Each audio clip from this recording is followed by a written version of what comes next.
하나님의 말씀은 마가복음 2장 1절부터 12절까지입니다. 수일 후에 예수께서 다시 가버나움에 들어가시니 집에 계신 소문이 들린지라 많은 사람이 모여서 문 앞에라도 용신할 수 없게 되었는데 예수께서 저희에게 도를 말씀하시더니 사람들이 한 중풍병자를 4사람에게 메워가지고 예수께로 올세 무리를 인하여 예수께 데려갈 수 없으므로 그 계신 곳에 지붕을 뜯어 구멍을 내고 중풍병자의 누운 상을 달아내리니 예수께서 저희의 믿음을 보시고 중풍병자에게 이르시되 소자야 내 죄 사함을 받았느니라 하시니 어떤 서기관들이 거기 앉아서 마음에 의논하기를 이 사람이 어찌 이렇게 말하는가 참남하도다 오직 하나님 한 분 외에는 누가 능히 죄를 사하겠느냐. 저희가 속으로 이렇게 의논하는 줄을 예수께서 곧 중심에 아시고 이르시되 어찌하여 이것을 마음에 의논하느냐. 중풍병자에게 내 죄 사함을 받았느니라 하는 말과 일어나 내 상을 가지고 걸어가라 하는 말이 어느 것이 쉽겠느냐.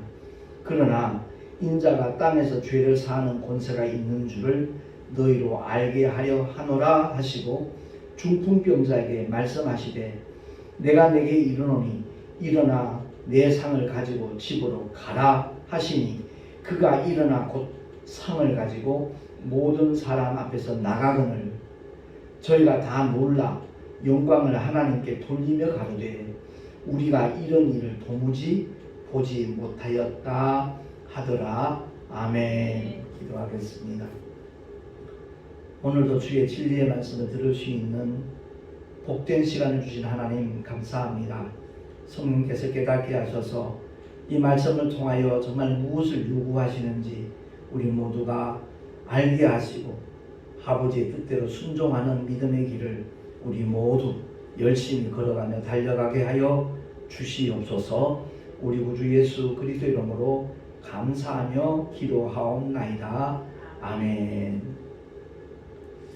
어떤 나라 가면 아주 행복하게 잘 살 것 같고 어떤 지역에 가면 더 풍성할 것 같고 복된 삶을 누릴 것 같은 착각이 들지만 어느 나라를 막론하고 그곳에 사는 모든 사람들 제각기 저마다의 문제를 사실 다 가지고 살아가고 있습니다. 중요한 것은 어떤 문제든 간에 그 모든 문제를 능히 해결할 수 있는 하나님의 살아계심을 알고 있느냐 모르고 있느냐 거기에 따라서 그 인생은 달라진다는 말씀입니다. 사실 전도는요 교회를 숫자 늘리기 위한 수단이 결코 아닙니다. 전도는 이러한 사실을 알지 못하는 하나님의 놀라운 사랑과 은혜를 그들에게 소개하고 그야말로 그 놀라운 축복을 함께 누리자고 알려주는 것. 다른 말로 바꾸어 말하면 하나님의 독생자 예수 그리스도를 자랑하고 소문내는 것이 전도인 줄로 우리 모두 깨달았으면 참 좋겠습니다. 도무지 해결할 수 없는 그 문제 속에서 허덕이는 사람을 돕는 일 누가 봐도 아름답지요. 참 귀하고 소중한 일이잖아요. 오늘 본문에 등장하는 한 중풍병자가 바로 그러한 은혜를 입은 사람입니다. 소개되고 있지 않지만 이름 모를 4사람이 아름다운 수고와 헌신을 하였기에 이 중풍병자는 모든 문제의 해결자 되시는 예수 그리스도를 만나게 된 줄로 믿습니다. 3절 말씀 보니까 합독합니다. 시작. 사람들이 한 중풍병자를 4사람에게 메워가지고 예수께로 올세 무리를 인하여 예수께 데려갈 수 없으므로 그 계신 곳에 지붕을 뜯어 구멍을 내고 중풍병자의 누운 상을 달아내리니 예수께서 저희의 믿음을 보시고 중풍병자에게 이르시되 소자야 내 죄 사함을 받았느니라. 아멘.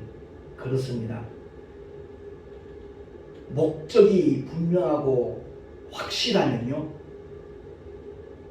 방법은 날카로워지는 겁니다. 단순히 이 중풍병자를 그냥 불쌍하다 이 차원이 아니고 정말 주님을 만나게 해야 되겠다라는 그 간절한 목표가 있었기 때문에 이 네 사람은 그를 침상에 누운 채로 이렇게 넷이서 이렇게 마주 손을 정말 들어서 예수님 앞으로 데리고 왔는데 문 앞에도 꽉 차 있으니까 용신할 수조차 없는 그런 상황이었거든요.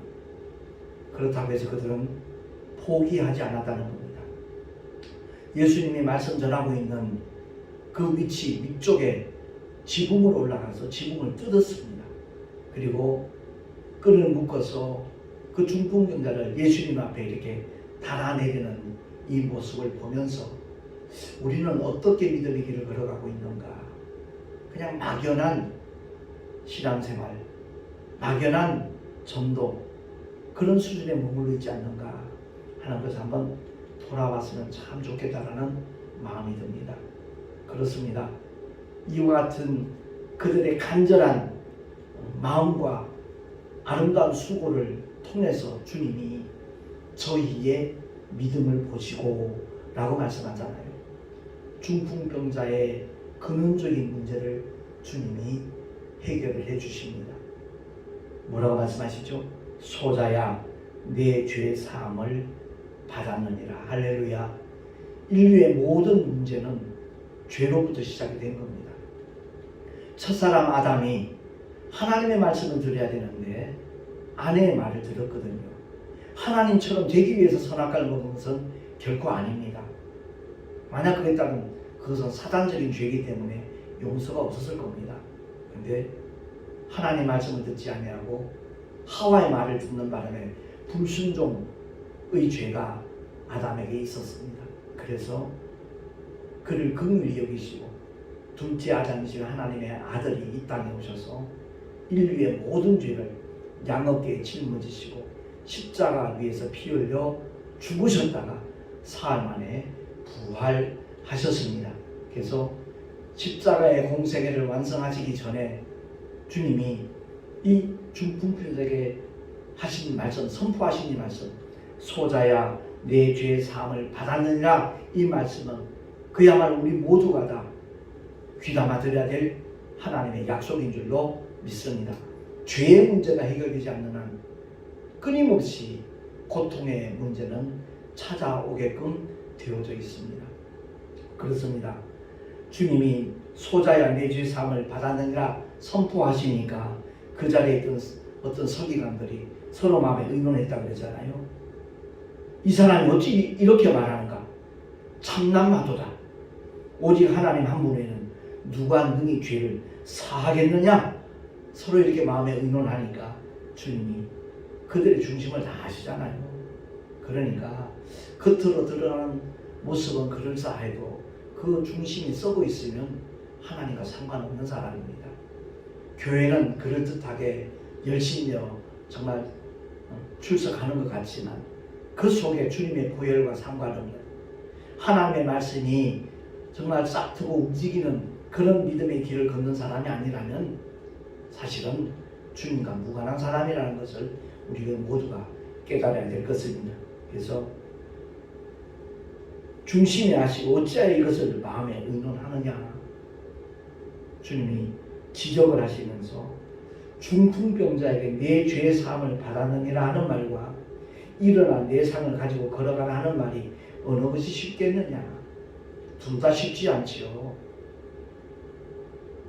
내 상을 들고 걸어가라 했는데 만약 그런 능력이 나타나지 않는다면 그야말로 우스 무양새가 될 것이고, 내 죄의 사함을 받았느니라 라고 말씀하시면 거기에 대하여 분명히 반대 세력이 있을 거라는 것, 공격할 세력이 있다는 것 주님이 아심에도 불구하고 내 죄의 사함을 받아내라 하신 말씀을 하신 이유는 인자가 죄 사는 권세가 있다는 것을 너희로 알게 하려 함이라 라고 말씀하지요.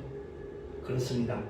죄의 사함 받은 믿음의 증거로 그 다음에 주님이 하신 말씀, 일어나 내 상을 가지고 집으로 가라 라고 주님이 11절에 말씀을 하시니까 그가 바로 일어나서 상을 가지고 곧 모든 사람 앞에서 나갔다. 그 모습을 보고 모든 사람들이 놀라서 영광을 하나님께 돌리면서 도무지 우리가 이런 일을 본 적이 없다라고 말했다라고 성경은 증거하고 있습니다. 그렇습니다. 주님으로부터 죄사함의 문제를 받은 사람은 그때부터 하나님께서 함께 하시는 증거가 나타나기 시작하는 겁니다. 저와 여러분 신앙생활하면서 얼마나 많은 증거를 만나고 있습니다. 삶의 현장에서 매 순간순간 하나님이 함께 하시는 믿음의 증거들이 기사와 이적과 축복으로 나타날 수 있는 우리 모두가 될 수 있기를 예수 이름으로 축원합니다. 그렇습니다.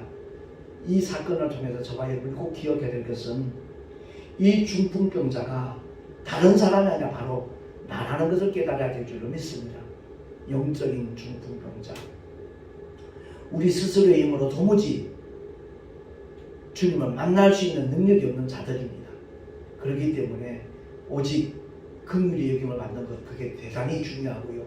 지금은 제가 목사로서 벌써 34년째 목회를 하고 있지만 누군가가 나를 위하여 기도하는 사람이 있었다는 것을 제가 알고 있습니다. 그리고 분명히 복음을 전했고요. 그런 과정을 통해서 하나님이 일하시는데 하나님께서는 지금도 그렇습니다. 사람을 통해 일하시고 환경을 통해서 일하시고 또한 사건을 통해서 일하시는 하나님이십니다. 제가 75년도 76년도 저 백골사단에서 군복무하는 시절이었습니다. 그 당시에 정말 고생을 엄청 하다가 외삼촌을 통해서 제가 통신사령부 PX 관리 사병이 되었거든요. 그러고 난 다음에 제가 생각지 않은 어려움을 만나게 됐습니다. 그것은 다름이 아니라 그 당시에는 현역 사병들이 PX 관리를 했는데 그 책임자가 인사계장이었어요. 그때 인사계장님은 연세가 한 50대 중반쯤 되었어요. 근데 당시 중대장이었던 권아무개 대위는 고작 20대 후반이었거든요. 30 초반 될까 말까. 그런데 PX 경영하는 그 이권이 자기한테는 한 푼도 돌아오지 아니하니까 거기에 대해서 막 울분이 있는 겁니다. 분노가 있는 겁니다. 근데 인사계장한테 직접 대항할 수 없으니까 그 관리사병의 나를 굉장히 힘들게 만드는 거예요. 쉽게 얘기해서 PX에 이제 당구대가 3개 있었거든요. 거기서 이제 돈 따먹게 이제 당구를 치다가 자기가 따는 괜찮아요. 근데 잃기 시작하면 그때부터 저 아무개 새끼 꼴 보기 싫어서 당구도 안 된다는 식으로 인격적인 모욕감을 막 주는 겁니다. 그래서 그 사건을 계기로 해서 주일만이라도 나도 저 건대를 안 봤으면 좋겠다 라는 마음으로 피신한 곳이 바로 신술감리교회였거든요. 거기서 이제 리승숙 목사님을 만나서 그 당시 신앙생활 사병들이 한 17명 정도 지금 주의 종이 됐습니다. 그만큼 가마력이 있고 그 삶이 그 목사님 늘 주장하는 것이 우리 기독교가 따로 국박되면 망한다. 신앙 따로 생활 따로 되면 정말 그건 망하는 지름길이라 늘 강조하셨는데 그렇습니다. 신앙과 생활은 일치가 돼야 됩니다. 다시 말해서 죄 사함 받은 믿음의 사람이라면 그 증거들이 끊임없이 나타나야 된다는 것이고 하나님의 말씀과 함께하는 믿음의 길을 걸어가는 사람, 그 사람이야말로 참된 하나님의 사람이라는 것 그 목사님이 굉장히 강조를 하셨습니다. 어쨌든 제가 신술감리에 발을 디디고 난 다음에 불과 2달이 되지 못해서 중대장님이 교체가 된 겁니다. 그 교체되신 대위가 이제 바로 임승구 대위. 알고 보니까 신술감리교회 집사님이었습니다. 그 집사님을 통해서 신앙생활하는데 굉장히 도움을 많이 받았었지요.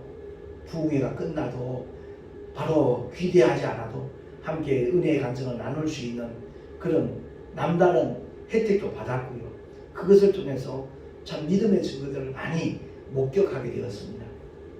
그래서 우리 동서노회 원래의 때도 지난달부터 시작을 했는데 한 달 동안 하나님이 베푸신 그 은혜를 간증을 통해서 함께 나누는 그런 시간을 가졌거든요. 그래서 지난달에는 정말 한 참석하신 모든 목사님들이 앞에 나와서 5분 내지 10분 정도 이렇게 하나님이 우리 교회에 이런 은혜를 베푸셨다고, 우리 가정에 이렇게 역사하셨다고 간증을 나눴는데 너무너무 그 시간이 좋았습니다. 근데 모든 분들이 다 간증하면 너무 시간이 많이 걸리니까 이달부터는 한 3명 정도 신청하신 분이 안에서 한 10분 정도 이렇게 간증하기로 그렇게 약속이 되어져 있거든요. 기대가 됩니다. 그렇습니다. 주님이 함께 하신 그 증거를 만나는 사람들은요, 신앙생활이 결코 어렵지 않습니다. 절대 따분할 수가 없습니다. 어디를 가든지 무엇을 하든지 그 증거들이 보여지니까 마음속에 끊임없이 하나님 주시는 기쁨과 위로가 넘쳐나게 되어져 있죠.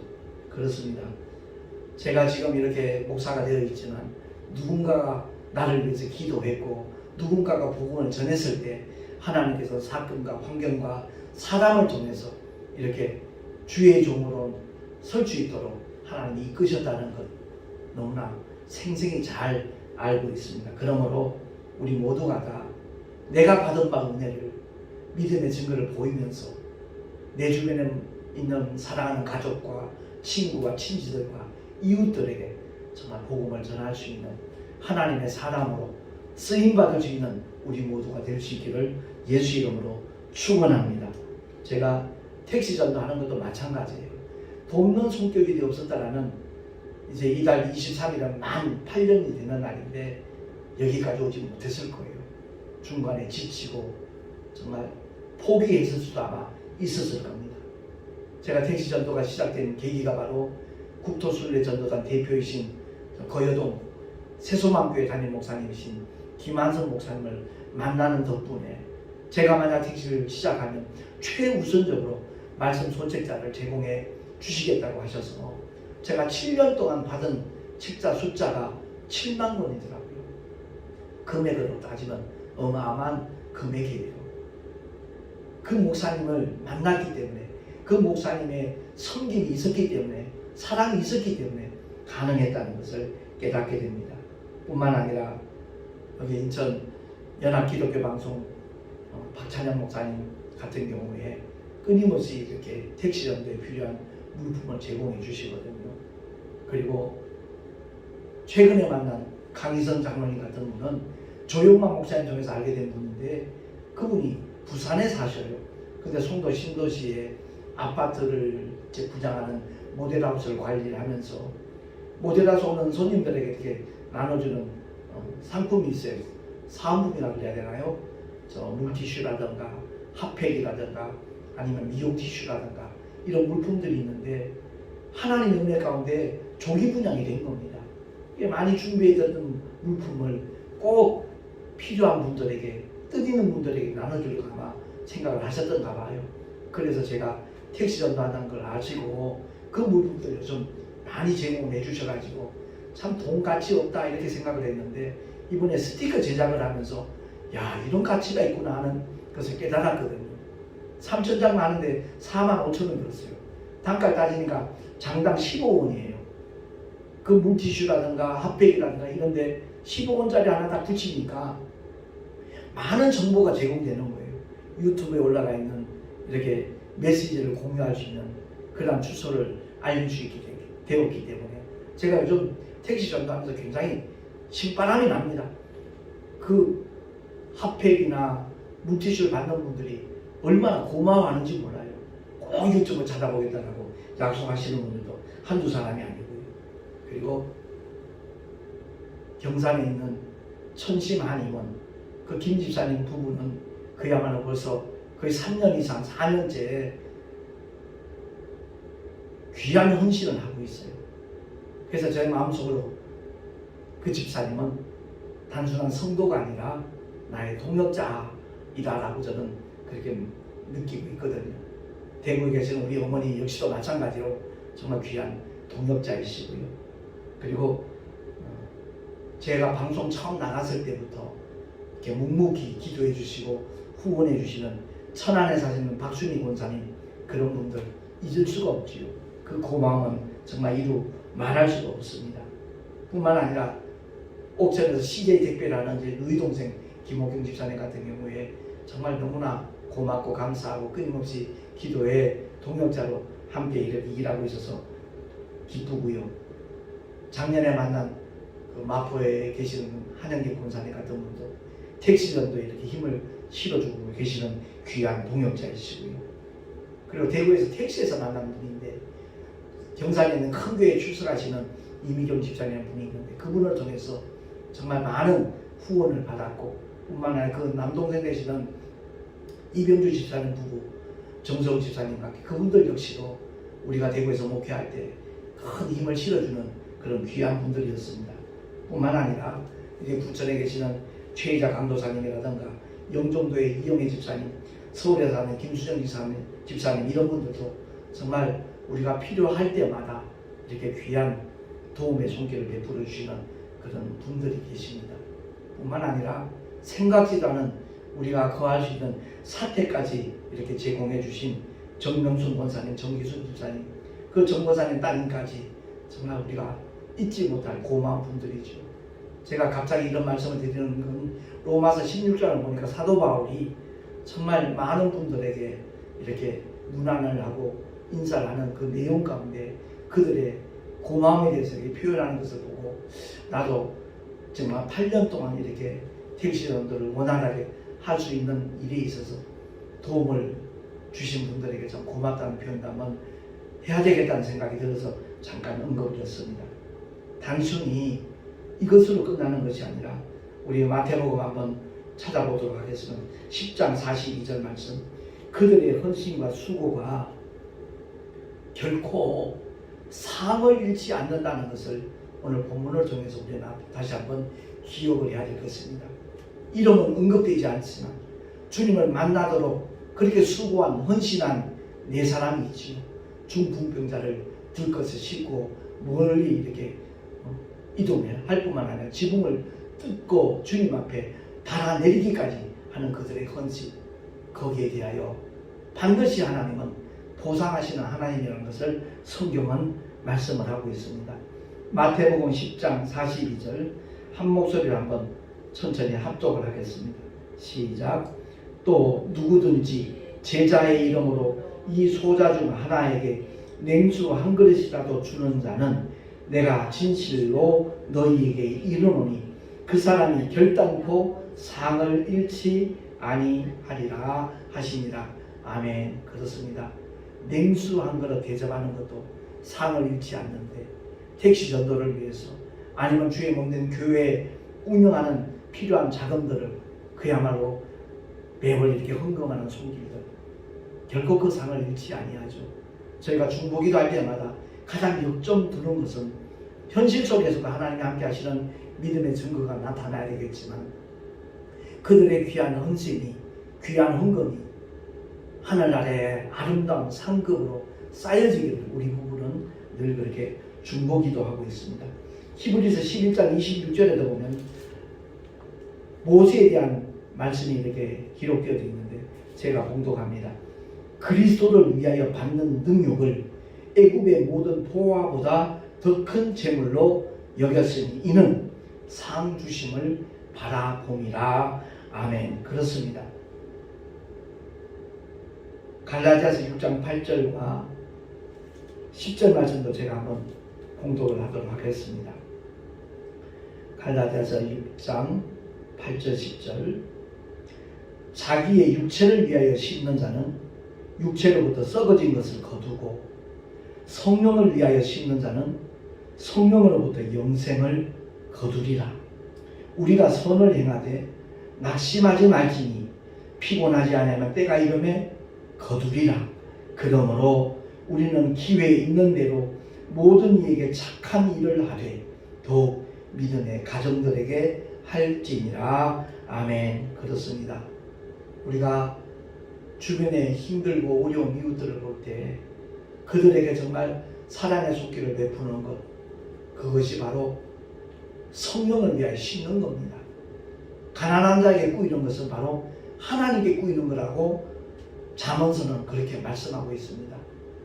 예수의 이름으로 모든 사람들에 베푸는 사랑과 섬김의 그 손길들은 반드시 하늘의 보상으로 이어진다는 것 기억을 하시고, 빌립보서 3장 14절 말씀처럼 사도 바울의 고백이잖아요. 합독을 하도록 하겠습니다. 3장 14절 시작.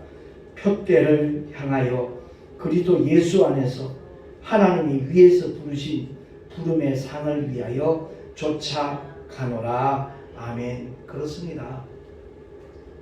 사도 바울이 단순히 예수 믿고 구원받은 것으로 만족하지 않았고요, 하나님의 말씀에 순종해서 이 세상에서 받게 되는 그 축복이 사도 바울의 목표가 아니었고요, 그는 정말 주의 복음을 위하여 오직 죽도록 충성하는 하나님의 사람이 되어서 그날에 상 받는 자가 되기를 사도 바울은 가장 역점해 주면서 그 사역의 길을 걸어가고 달려갔다는 사실을 성경은 여기저기서 말씀을 하고 있습니다.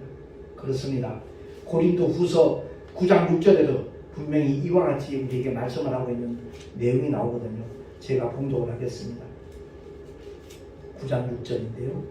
이것이 곧 적게 심는 자는 적게 거두고 많이 심는 자는 많이 거둔다는 말이로다. 아멘. 그렇습니다. 제가 가장 안타깝게 생각하는 것은 체면치의 헌금 있잖아요. 자기 주머니에서 나갔는데 하늘의 상급으로는 쌓여지지 않는 그런 분들.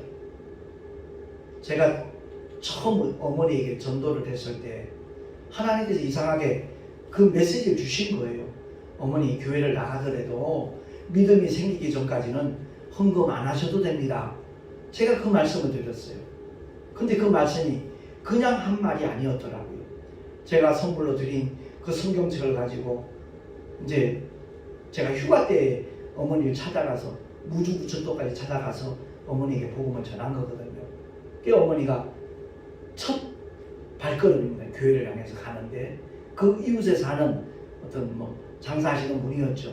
우리 어머니도 그 당시에 칠봉상회를 하고 계셨으니까 어떤 분이 그러더래요. 허허, 또 목사방 하나 생겼네? 그러더라는 거예요. 만약 제가 그 얘기를 안 했으면 그 말에 걸려 넘어설지도 몰랐다는 말씀을 하더라고요. 나 믿음 생기기 전까지 헌금 안 할 건데 뭐. 그래서 안 넘어졌대요.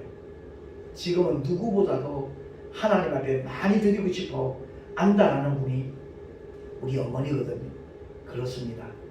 내 손에서 나갔는데 하늘에 쌓여지지 않는 것, 그거보다 어리석은 것도 없고요, 그거보다 억울한 일 없을 겁니다.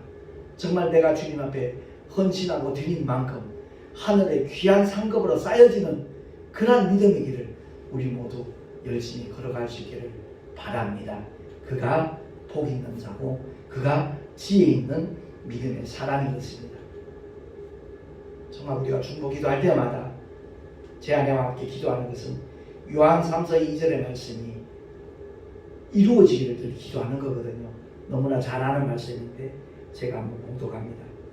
사랑하는 자여, 내 영혼이 잘됨 같이 내가 범사에 잘되고 강건하기를 내가 간구하노라. 아멘.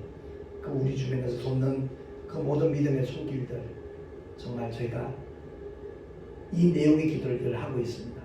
뿐만 아니라 주님 앞에 섰을 때 정말 아름다운 상급으로 그들에게 덧입혀지기를 정말 소망하면서 늘 기도하고 있습니다. 아무튼 오늘 말씀을 통해서 우리 모두가 다 이름 없이 빚도 없이 한 중풍병자를 예수님께로 데리고 온 이 네 사람처럼 묵묵히 복음을 위해서, 영혼 구원을 위해서, 또 주님의 몸된 교회를 위해서 헌신할 수 있는 그 믿음의 길은 결코 헛되지 아니하다는 것 기억을 하고 상 주시는 하나님을 바라보면서 더 충성하는 우리 모두가 될 수 있기를 예수 이름으로 축원합니다. 기도하겠습니다. 하나님 아버지, 감사합니다. 로마서 16장에 기록되어지는 그 이름들이 하나님 나라에서 얼마나 귀한 믿음의 주인공들이었는가 하는 것을 언젠가 우리도 확인하게 될 것입니다. 존귀하신 하나님 아버지, 우리 모두가 하나님 앞에 곱게 그리고 겸손하게 헌신하는 자로 살아가게 하옵시고, 이 세상에서 복받는 것도 좋은 일이지만 주님 앞에 섰을 때 인정받고 칭찬받고 상급받는 일보다 더 축복된 일이 없다는 것 기억을 하고, 우리 영혼의 때를 위하여 더욱더 아름답게 충성하고 헌신하는 우리 모두가 되게 하여 주시옵소서. 우리 구주 예수 그리스도 이름으로 감사하며 기도하옵나이다. 아멘. 교회 소식 주보를 첨부하시기 바랍니다. 정말 택시전도를 후원하는 귀한 권속들에게 하나님께서 늘 일마다 때마다 함께 하시기를 기도합니다. 우리 동서노예 교육자 올레 모임이 11일 내일 모레입니다. 화요일 11시에 송내 열방교회에서 있습니다. 이를 위해서 기도해 주시면 고맙겠습니다. 주님 앞에 드린 예물 위하여 잠시 기도하고 축도로 예배를 마치겠습니다. 존귀하신 하나님 아버지 감사합니다. 우리를 구원하시기 위하여 십자가에 달려 피 흘려 죽으시고 3일 만에 부활하신 주님이 계시기에 그야말로 우리는 영원한 부활의 산소망을 가지고 힘들고 어려운 세상이지만 주님을 의지하여 늘 나아가고 있습니다. 일마다 때마다 하나님의 손길이 함께해 주셔서 어디를 가든지 주의 영광을 드러낼 수 있는 하나님의 사람들이 되게 하여 주시옵소서. 주 앞에 귀한 예물 드린 손길들마다 그 삶의 터전에 주님께서 복에 복을 더하시고 은혜 위에 은혜를 더하여 주시옵소서. 11조와 선교 예물과 또한 여러가지 모양의 감사 예물과 주일원금 주님 기쁘시게 흠양하여 주시고, 이 예물이 쓰여지는 곳곳마다 하나님의 영광이 나타나게 하시고 주님의 영원한 생명이 공유되는 축복의 역사, 생명의 역사가 일어나게 하여 주시옵소서. 우리 구주 예수 그리스도 이름으로 감사하며 간절히 축복하며 기도하옵나이다. 아멘. 이제는 우리 구주 예수 그리스도의 크신 은혜와 하나님 아버지의 영원하신 사랑하심과 보혜사 성령 하나님의 내주교통 인도하심과 축복하심이 오늘 주의 말씀을 듣고 참으로 주 앞에 묵묵히 봉사하며 헌신하며 충성하며 살아가리라 결단한 하나님의 사람들 머리 위에, 그 가정 위에, 또한 주님이 피로 값주가신 주님 모든 교회들 위에 지금으로부터 영원토록 함께 있을지어다. 아멘.